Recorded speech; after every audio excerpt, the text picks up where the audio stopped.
A problem in mathematics given to three students A, B, and C, whose chances of solving it are 1 by 2, 1 by 3, 1 by 4 rest. What is the probability that the problem will be solved ಅಂತ ಕೇಳ್ತಾರೆ. ಅವಾಗ ಏನು ಮಾಡಬೇಕು ನೋಡಿ, 3 ಜನಕ್ಕೆ problem ಕೊಟ್ಟಿದ್ದಾರೆ. A solve ಮಾಡಕ್ಕೆ chances 1 by 2, be solve ಮಾಡಕ್ಕೆ ಚಾನ್ಸಸ್ 1 by 3, ಸಿ ಸಾಲ್ವ್ ಮಾಡಕ್ಕೆ ಚಾನ್ಸಸ್ 1 by 4. ಈಗ ಪ್ರಾಬ್ಲಮ್ ಸಾಲ್ವ್ ಆಗೋಕ್ಕೆ ಎಷ್ಟು ಚಾನ್ಸ್ ಇದೆ ಈ ತರ ಕೊಟ್ರೆ ಪ್ರಾಬ್ಲಮ್ ಅಂತ ಹೇಳಿದ್ದಾರೆ. ಅದಕ್ಕೆ P of A is 1 by 2, P of B is 1 by 3, P of C is 1 by 4. ಇದು ಎ ಸಾಲ್ವ್ ಮಾಡೋಕ್ಕೆ ಚಾನ್ಸಸ್ 1 by 2. ಅದೇ ತರ ಎ ಸಾಲ್ವ್ ಮಾಡೋಕ್ಕಾಗಲ್ಲ, ಮಾಡದೇ ಇರೋ chances 1 minus P of A ಮಾಡ್ಬೋದು. ಬಿ ಮಾಡದೇ ಇರೋಕ್ಕೆ ಚಾನ್ಸಸ್ ಮತ್ತೆ ಸಿ ಮಾಡದೇ ಇರೋಕ್ಕೆ ಚಾನ್ಸಸ್ ಫೈಂಡ್ ಮಾಡ್ಬೋದು. 1 ಮೈನಸ್ ಪಿ ಆಫ್ ಎ ಅಂದರೆ 1 minus 1 by 2, 1 minus 1 by 3, 1 minus 1 by 4.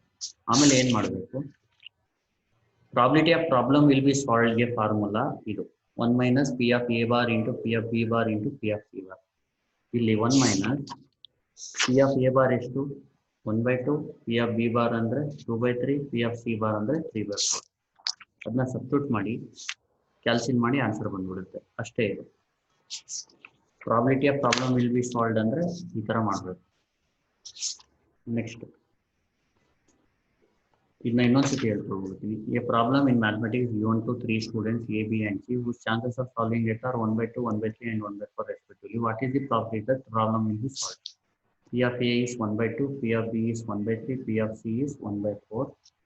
P of A bar ಅಂದರೆ 1 minus P of A, P of B bar ಅಂದರೆ 1 minus P of B, P of C bar ಅಂದರೆ 1 minus P of C. ಆಮೇಲೆ probability of problem will be ಸಾಲ್ವ್ಗೆ formula ನಾಲ್ಕು ಇಟ್ಕೊಳ್ಳಿ 1 minus P of A bar B bar C bar. ಅಂದರೆ ಎಲ್ಲ chances ಇರುತ್ತೆ. ಒಂದು 3 ಜನನೂ ಆಗಲಿಲ್ಲ ಅಂದರೆ ಇದು ಆಗಲ್ಲ ಅಂತ, ಅದಕ್ಕೆ ಆ ಥರ ಕೊಟ್ಟಿರೋದು. ಎಕ್ಸಾಂಪಲ್ ಇದನ್ನ ಈ ಥರ ಬೇಕಾದರೂ ಮಾಡ್ಬೋದು, ಅಂದರೆ ಲೆಂತಿ ಆಗುತ್ತೆ. ಇದು ಮಾಡಿ ಈ ಥರ ಅಂದರೆ 1 minus P of A bar B bar C P of C bar ಅಂದರೆ ಎಲ್ಲ ಚಾನ್ಸಸ್ಸು ಆಗುತ್ತೆ. ಅದರ್ ದ್ಯಾನ್ ಏನೂ ಆಗಲ್ಲ, ಬಿನೂ ಸಾಲ್ವ್ ಮಾಡಲ್ಲ, ಸಿನೂ ಸಾಲ್ವ್ ಮಾಡದೇ ಇರೋದನ್ನ ತಗೊಂಡ್ರೆ ಆಗುತ್ತೆ ಅಂತ ಅಷ್ಟೇ.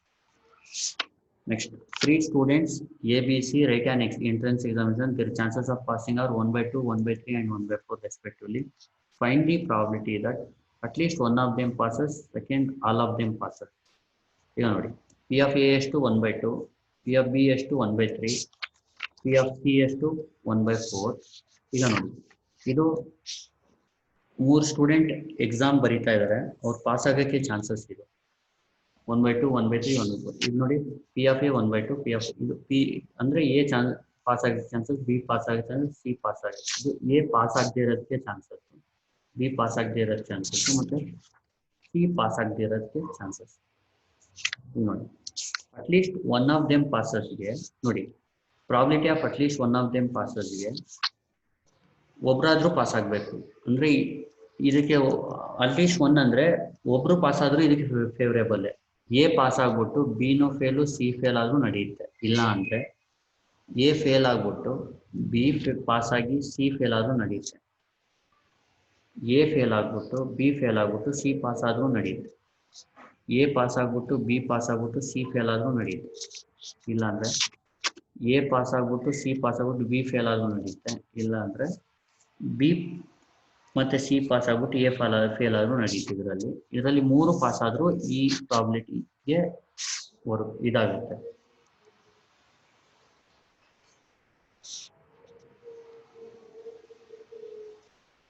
ಇದಕ್ಕೆ ಮ್ಯಾಚ್ ಆಗುತ್ತೆ. ಅಟ್ಲೀಸ್ಟ್ ಒನ್ ಆಫ್ ದೆಮ್ ಪಾಸಸ್ಗೆ ಮ್ಯಾಚ್ ಆಗುತ್ತೆ. ಅಟ್ಲೀಸ್ಟ್ ಒನ್ ಆಫ್ ದೆಮ್ ಅಂದರೆ ಮಿನಿಮಮ್ ಒಬ್ರು ಪಾಸ್ ಆದರೂ ಇದಕ್ಕೆ ಮ್ಯಾಚ್ ಆಗುತ್ತೆ. ನೋಡಿ, ಇದು ಮ್ಯಾಚ್ ಆಗುತ್ತೆ, ಇದು ಮ್ಯಾಚ್. ಇದು ವ್ಯಾಲ್ಯೂಸ್ ಎಲ್ಲ ಗೊತ್ತು, ಸಬ್ಸ್ಟಿಟ್ಯೂಟ್ ಮಾಡಬೇಕು. ಪಿ ಆಫ್ ಎ ಅಂದರೆ 1 by 2, P of B bar ಅಂದರೆ 2 by 3, P of C bar ಅಂದರೆ 3 by 4. ಆ ಥರ ಮಲ್ಟಿಪ್ಲೈ ಮಾಡಿದ್ರೆ answer. Probability of all of them passes ಅಂದರೆ P of A into P of B into P of C ಅಷ್ಟೇ. ನೋಡಿ,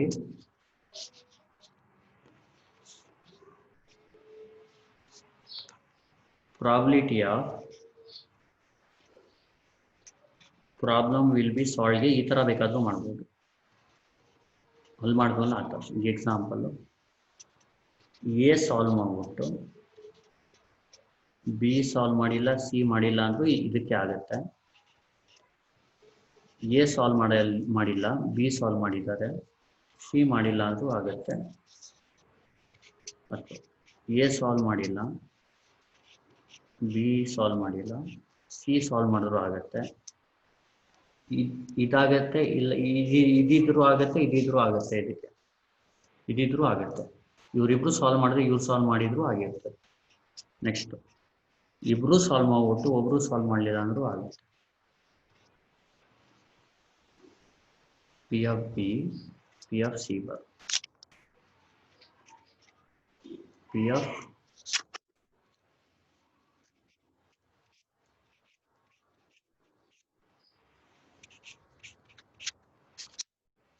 ಇವರಿಬ್ರು ಸಾಲ್ವ್ ಮಾಡ್ಬಿಟ್ಟು ಇವ್ರು ಸಾಲ್ವ್ ಮಾಡಲಿಲ್ಲ ಅಂದ್ರೂ ಆಗುತ್ತೆ.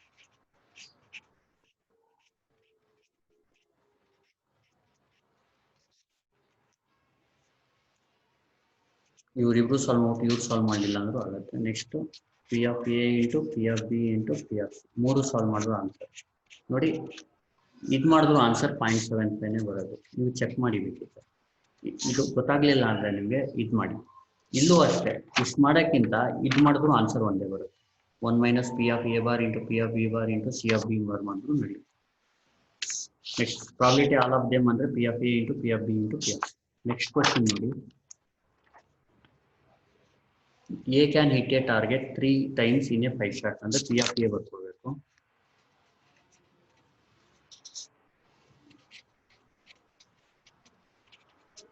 Three by 5. P of B ಬಂದು 2 by 5. ಪಿ ಆಫ್ ಸಿ ಬಂದು 3 by 4. They fire a volley. What is the probability that 2 shots hit? First ಇಲ್ಲಿ ಪಿ ಆಫ್ ಎ ಬಾರ್ ನ ಫೈಂಡ್ ಮಾಡ್ಕೊಳ್ಳಿ. ಪಿ ಆಫ್ ಎ ಬಾರ್ ಅಂದ್ರೆ 1 minus P of A ಅಂದ್ರೆ 1 minus P of A ಅಂದ್ರೆ 3 by 5. 1 minus 3 by 5 ಅಂದ್ರೆ 2 by 5. P of B bar ಅಂದ್ರೆ 1 minus P of B ಅಂದ್ರೆ 1 minus 2 by 5 ಅಂದ್ರೆ 3 by 5.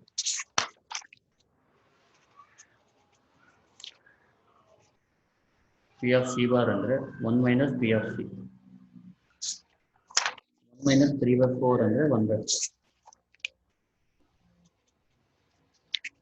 ಈಗ ನೋಡಿ 2 ಶಾರ್ಟ್ಸ್ ಹಿಟ್ ಅಂದ್ರೆ ಪ್ರಾಬಬಿಲಿಟಿ ಆಫ್ ಇಲ್ಲಿ ಬರ್ಕೊಳ್ಳಿ 2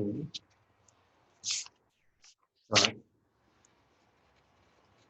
ಹಿಟ್ ಅಂದ್ರೆ ಸೇಮ್ ಮಾಮೂಲು ಪಿ ಆಫ್ ಎ ಬರ್ಕೊಳ್ಳಿ, ಪಿ ಆಫ್ ಬಿ ಬರ್ಕೊಳ್ಳಿ, ಪಿ ಆಫ್ ಸಿ ಯಾವುದಕ್ಕೊಂದು ಬಾರ್ ಹಾಕಿ ಮೂರರಲ್ಲಿ ಒಂದಿಗೆ ಪ್ಲಸ್ ಎರಡು ಹಿಟ್ ಆಗಬೇಕು ಅಂದ್ರೆ ಎ ಹಿಟ್ ಮಾಡೋದು, ಬಿ ಹಿಟ್ ಮಾಡೋದು, ಸಿ ಮಾಡದೇ ಇರೋದು, ಇದೊಂದು ಆಗುತ್ತೆ ಪ್ರಾಬ್ಲಿಟಿ. ಇದಾದ್ರೂ ಇದಕ್ಕೆ ಫೇವರೇಬಲ್ ಅಂತ P of A, P of B, P of C.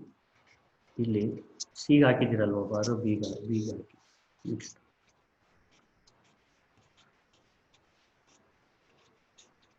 ಈಗ ಇದು ಮುಗೀತು. ಈ ವ್ಯಾಲ್ಯೂಸ್ನ ಸಬ್ಸ್ಟಿಟ್ಯೂಟ್ ಮಾಡಿ ಆನ್ಸರ್ ತಗೊಳ್ಳಿ. ನೆಕ್ಸ್ಟ್ ಅಟ್ಲೀಸ್ಟ್ 2 ಶಾರ್ಟ್ಸ್ ಅಂದ್ರೆ ಮಿನಿಮಮ್ 2 ಇರಬೇಕು. ಇದು ಬರೀ 2 ಅಂತ. ಮಿನಿಮಮ್ 2 ಅಂದ್ರೆ 2 ಮತ್ತೆ 3. 2 ಮತ್ತೆ 3 ಹೆಂಗ್ ಬರಿಬೇಕು ನೋಡಿ. ಅಟ್ಲೀಸ್ಟ್ 2 ಶಾರ್ಟ್ಸ್ಗೆ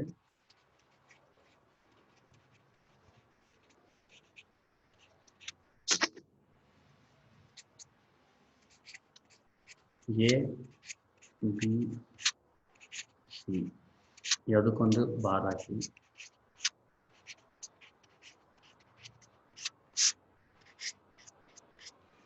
ಇಲ್ಲೂ ಯಾವುದಕ್ಕಾದ್ರೂ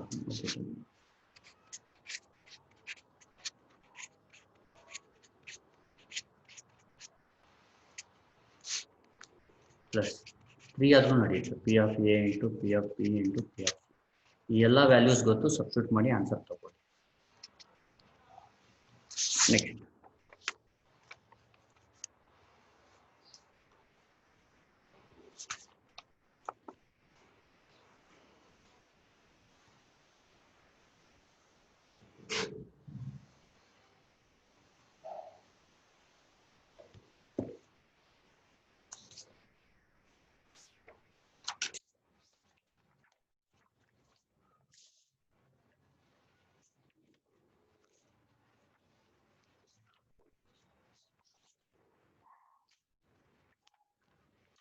ಹಲೋ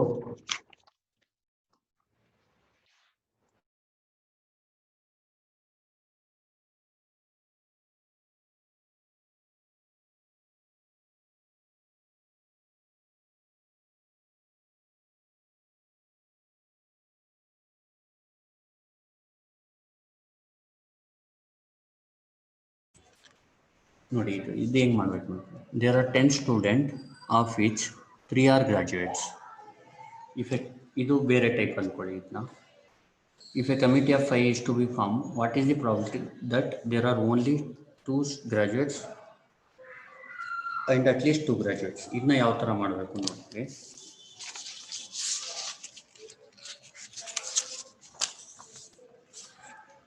ನೋಡಿ 10 ಸ್ಟೂಡೆಂಟ್ಸ್ ಇರ್ತಾರೆ ಅದರಲ್ಲಿ ಎಷ್ಟು ಗ್ರಾಜುಯೇಟ್ಸು 3 ಗ್ರಾಜುಯೇಟ್ಸ್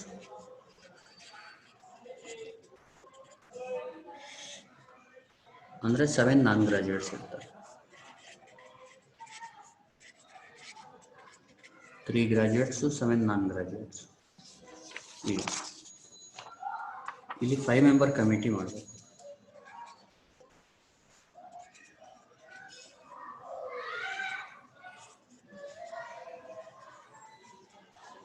ನೋಡಿ 10 ಸ್ಟೂಡೆಂಟಲ್ಲಿ 5 ಮೆಂಬರ್ ಕಮಿಟಿ ಮಾಡಬೇಕಂದ್ರೆ ಎಷ್ಟು ವೇವ್ ಮಾಡ್ಬೋದು ಅಂದರೆ 10C5 ವೇವ್ಸಲ್ಲಿ ಮಾಡ್ಬೋದು ಅರ್ಥ ಆಗ್ತಿದೆಯಾ ಈಗ ನೋಡಿ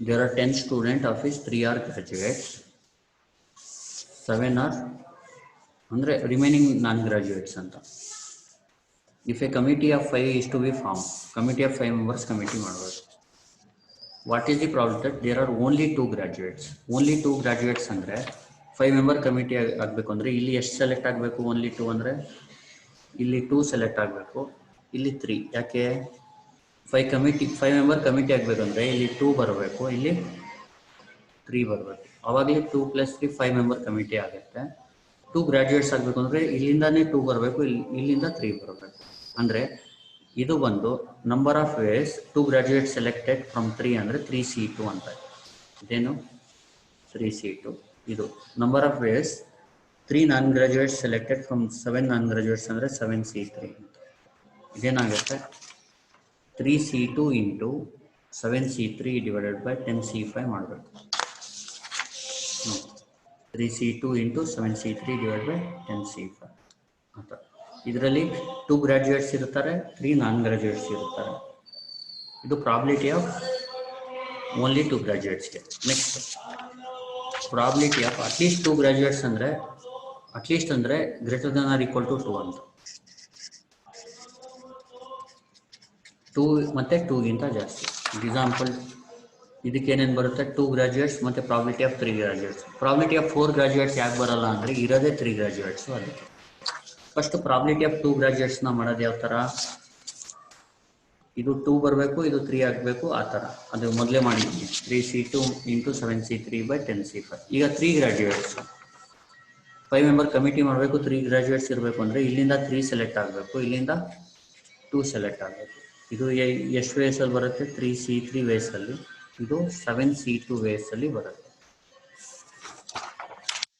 ಅಂದರೆ 3C3 into 7C2 divide by total ಅಂದರೆ 10C5 ನೆನಪು ಇಟ್ಕೊಳ್ಳಿ ಫಸ್ಟಿಂದ ಹೇಳ್ಕೊಡ್ತೀನಿ there are 10 student out of 3 are graduates ಅಂದರೆ ಟೋಟಲ್ 10 ಸ್ಟೂಡೆಂಟ್ಸ್ ಇರ್ತಾರೆ ಅದರಲ್ಲಿ 3 ಗ್ರಾಜುಯೇಟ್ಸು ಅಂದರೆ 7 ನಾನ್ ಗ್ರಾಜುಯೇಟ್ಸ್ ಇರ್ತಾರೆ if a committee of 5 is to be formed 5 member committee ಮಾಡಬೇಕು ಅಂದರೆ what is the problem there are only 2 graduates ಈಗ 5 ಕಮಿಟಿ ಮಾಡಬೇಕು ಅದರಲ್ಲಿ 2 ಗ್ರಾಜುಯೇಟ್ಸ್ ಇರಬೇಕು ಅಂದರೆ ಫಸ್ಟ್ ಇದು ತಗೊಳ್ಳಿ 2 ಅಂದರೆ 2 graduates 3 non graduate number of ವೇಸ್ನ ಫೈಂಡ್ ಮಾಡೋದು ಹೆಂಗೆ ಫೈಂಡ್ ಮಾಡೋದು ಅಂದರೆ ಇದರಿಂದ 2 ಅಲ್ವಾ 3C2 ಅಂತ ತಗೋಬೇಕು ಇದರಿಂದ 3 ಅಲ್ವಾ 7C3 ಟೋಟಲ್ ಯಾವಾಗಲೂ ತಗೋಬೇಕು divide by 10C5 5 members committee ಆಮೇಲೆ ಅಟ್ಲೀಸ್ಟ್ 2ಗೆ ಇದು ಪ್ಲಸ್ ಇನ್ನೊಂದು 3 ಗ್ರಾಜುಯೇಟ್ಸ್ದು 2ದು ಗೊತ್ತಿದೆ 3 ಹೆಂಗೆ ಅಂದರೆ ಇದರಿಂದ 3 ಸೆಲೆಕ್ಟ್ ಮಾಡೋದಂಗೆ 3C3 ಇದರಿಂದ 2 ಸೆಲೆಕ್ಟ್ ಮಾಡೋದಂಗೆ 7C2 whole divided by 10C5 ಅಷ್ಟೇ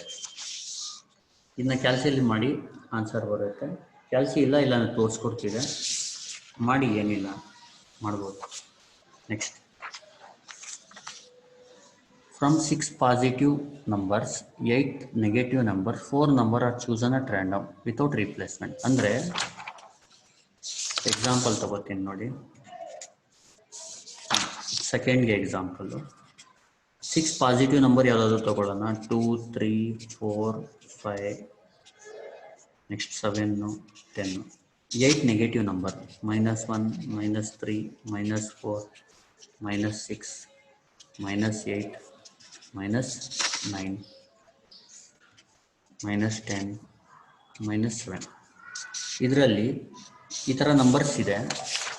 6 ಪಾಸಿಟಿವ್ ನಂಬರ್ಸ್ ಇದೆ, 8 ನೆಗೆಟಿವ್ ನಂಬರ್ಸ್ ಇದೆ, 4 ನಂಬರ್ಸ್ ಆರ್ ಚೂಸನ್. ಇದು ನಂಬರ್ಸ್ನ ಚೀಟಿ ಇದೆ ಅಂದ್ಕೊಳ್ಳಿ. 2 ನಂಬರ್ ಚೀಟಿ ಇದೆ, 3 ನಂಬರ್ ಚೀಟಿ ಇದೆ, ಆ ಥರ 4 ಚೀಟಿನ ಇರ್ತೀವಿ. ಅದರಲ್ಲಿ 4 ಅಂದಾಜಲ್ಲಿ. ಈಗ ಎಕ್ಸಾಂಪಲು, ಒಂದು ಚೀಟಿ 5 ಬಂದಿದೆ ಅಂದ್ಕೊಳ್ಳಿ, ಇನ್ನೊಂದು ಚೀಟಿ -4 ಬಂದಿದೆ ಅಂದ್ಕೊಳ್ಳಿ, ಇನ್ನೊಂದು -8 ಬಂದಿದೆ ಅಂದ್ಕೊಳ್ಳಿ, ಇನ್ನೊಂದು 10 ಬಂದಿದೆ ಅಂದ್ಕೊಳ್ಳಿ. ಇದನ್ನ ಮಲ್ಟಿಪ್ಲೈ ಮಾಡಿ, plus into minus minus, minus into minus plus, plus into plus plus. ಹಾಂ, ಅದು ಅವ್ರು ಏನು ಹೇಳ್ತಾ ಇದ್ದಾರೆ, and multiplied. What is the product? That product is positive. ನೋಡಿ, ಪ್ರಾಡಕ್ಟು ಅಂದರೆ ಮಲ್ಟಿಪ್ಲಿಕೇಶನ್. ಮಲ್ಟಿಪ್ಲಿಕೇಶನ್ ಪಾಸಿಟಿವ್ ಬರಬೇಕು ಅಂದರೆ ಇದು 4 ನೆಗೆಟಿವ್ ಇರಬೇಕು.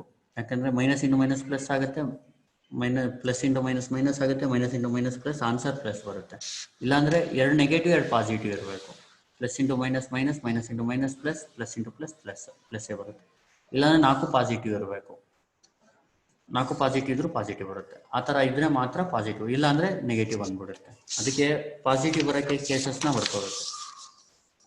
Product is positive number when all the 4 number are chosen are positive. 4 positive ಇರಬೇಕು, ಇಲ್ಲಾಂದರೆ 4 ನೆಗೆಟಿವ್ ಇರಬೇಕು, ಇಲ್ಲಾಂದರೆ 2 ನಂಬರ್ಸ್ ಪಾಸಿಟಿವ್ ಇರಬೇಕು, 2 ನಂಬರ್ಸ್ ನೆಗೆಟಿವ್ ಇರಬೇಕು ಅಂತ. ನೆಕ್ಸ್ಟ್ ಏನು ಮಾಡಬೇಕು? Required probability. ಈಗ ನೋಡಿ, ಟೋಟಲ್ ನಂಬರ್ಸ್ ಇರೋದು 14. ಅದರಲ್ಲಿ ಪಾಸಿಟಿವ್ ನಂಬರ್ ಇರೋದೆಷ್ಟು? 4 ಪಾಸಿಟಿವ್, ಸಾರಿ, ಎಷ್ಟು ಪಾಸಿಟಿವ್ ನಂಬರ್ ಇದೆ? 6 positive number, 8 negative number. 6 positive, 8 negative. ನಾವು ಸೆಲೆಕ್ಟ್ ಮಾಡೋ ನಂಬರ್ ಎಷ್ಟು? 4 ನಂಬರ್ಸ್ ಸೆಲೆಕ್ಟ್ ಮಾಡೋದು.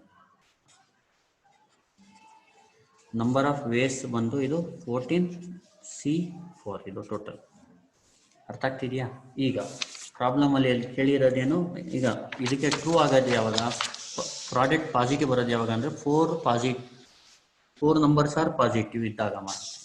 4 ನಂಬರ್ ಪಾಸಿಟಿವ್ ಅಂದರೆ ಚೂಸ್ ಮಾಡ್ತಾ ಇರೋದು 4 ಅಲ್ವಾ? ಎಲ್ಲ 4 ನಂಬರ್ಸ್ ಇಲ್ಲಿಂದಾನೇ ಬರಬೇಕು. ಇಲ್ಲಿಂದ ಏನು ಬರಬೇಕು? 1 ನಂಬರು ಬರಬಾರ್ದು. ಇದು ಎಷ್ಟು ವೇಸಲ್ಲಿ ಬರುತ್ತೆ? 6C4 ways. ಇದು 8C0 ವೇಸು. ಅಂದರೆ answer 6C4, 80 divided by 14C4 first answer. ಅರ್ಥ ಆಯ್ತಾ? 4 ಪಾಸಿಟಿವ್ ನಂಬರ್ಗೆ. Next, 4 numbers are chosen are negative. 4 negative ಬರೋದು ಯಾವ ಥರ? ಇದು ಫಸ್ಟ್ ಕೇಸು. ಸೆಕೆಂಡ್ ಕೇಸಲ್ಲಿ ಇದರಲ್ಲಿ 0 ಬರಬೇಕು, ಇದರಲ್ಲಿ 4 ಬರಬೇಕು. ಇದು ಸೆಕೆಂಡ್ ಕೇಸ್. ಇಲ್ಲಿ ನೋಡಿ, 0 ಅಂದರೆ ಇದು ವೇಸ್ ಎಷ್ಟು? 6C0, ಇದು 8C4. ಇದಕ್ಕೆ answer 6C0, 8C4 divided by 14C4. Second 6C0, 8C4 divide by 14C4. Next, ಮೂರನೇ ಕೇಸಲ್ಲಿ 2 numbers are positive, 2 numbers are negative. ಅಂದರೆ ಇದರಿಂದ 2 ಬರಬೇಕು, ಇದರಿಂದ 2 ಬರಬೇಕು. ಅಂದರೆ ಇದು 6C2, ಇದು 8C2, ಮತ್ತು ಇದು 2, ಇದರಿಂದ 2, ಅಂದರೆ 6C2 ಇಂಟು 8C2 14C4. ಆಮೇಲೆ ಆನ್ಸರ್ಸ್ನ ಮಾಡಿ ಅಷ್ಟೇ. Next, in a school 25% of the students failed in first language, 15% of the students failed in second language, and 10% of the students failed in both. If a student is selected at random, find the probability that. ಏನು ಹೇಳಿದ್ದಾರೆ? ಇದು ಸ್ವಲ್ಪ ಬೇರೆ miscellaneous type ಇದೆ. ಇದೆಲ್ಲ 3 problem.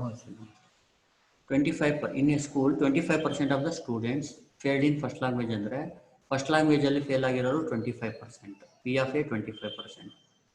15% of the student failed in second language ಅಂದರೆ P of B ಬಂದು 15%.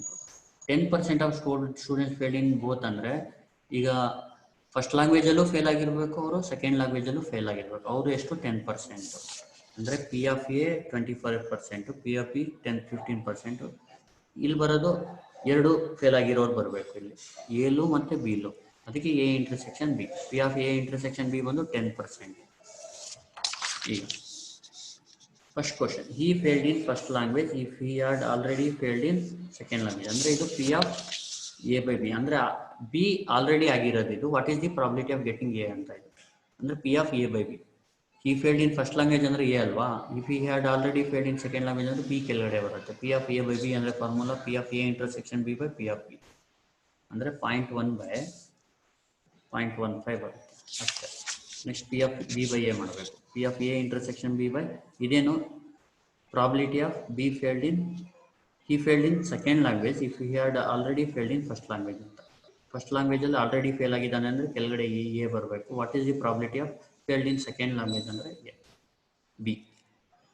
ಗೊತ್ತಾಗ್ತಿದೆಯಾ? First ಲ್ಯಾಂಗ್ವೇಜಲ್ಲಿ ಆಲ್ರೆಡಿ ಫೇಲ್ ಆಗಿಬಿಟ್ಟು ಫಸ್ಟ್ ಲ್ಯಾಂಗ್ವೇಜಲ್ಲಿ ಫೇಲ್ ಆಗೋ ಚಾನ್ಸಸ್ ಏನು ಅಂತ. ಫಸ್ಟ್ ಲ್ಯಾಂಗ್ವೇಜಲ್ಲಿ ಫೇಲ್ ಆಗ್ಬಿಟ್ಟು ಸೆಕೆಂಡ್ ಲ್ಯಾಂಗ್ವೇಜಲ್ಲಿ ಫೇಲ್ ಆಗೋ ಚಾನ್ಸಸ್ ಏನು ಅಂತ. ಗೊತ್ತಾಗ್ತಿದೆಯಾ? ಫಸ್ಟ್ ಕ್ವಶನ್ ಏನಂದರೆ ಈ ಫೇಲ್ಡ್ ಇನ್ ಫಸ್ಟ್ ಲ್ಯಾಂಗ್ವೇಜ್ ಅಂದರೆ ಇದು ಎ, ಫಸ್ಟ್ ಲ್ಯಾಂಗ್ವೇಜ್ ಅಂದರೆ ಎ ಅಂದ್ಕೊಳ್ಳಿ. If you had already failed in second language B, P of A by B find ಮಾಡಬೇಕು. ಈ ಫೇಲ್ಡ್ ಇನ್ ಸೆಕೆಂಡ್ ಲ್ಯಾಂಗ್ವೇಜ್ ಅಂದರೆ P of B by A ಅಷ್ಟೇ. Thank you. Notes ಕಳಿಸ್ತೀನಿ ನಿಮಗೆ, ಓದಿ.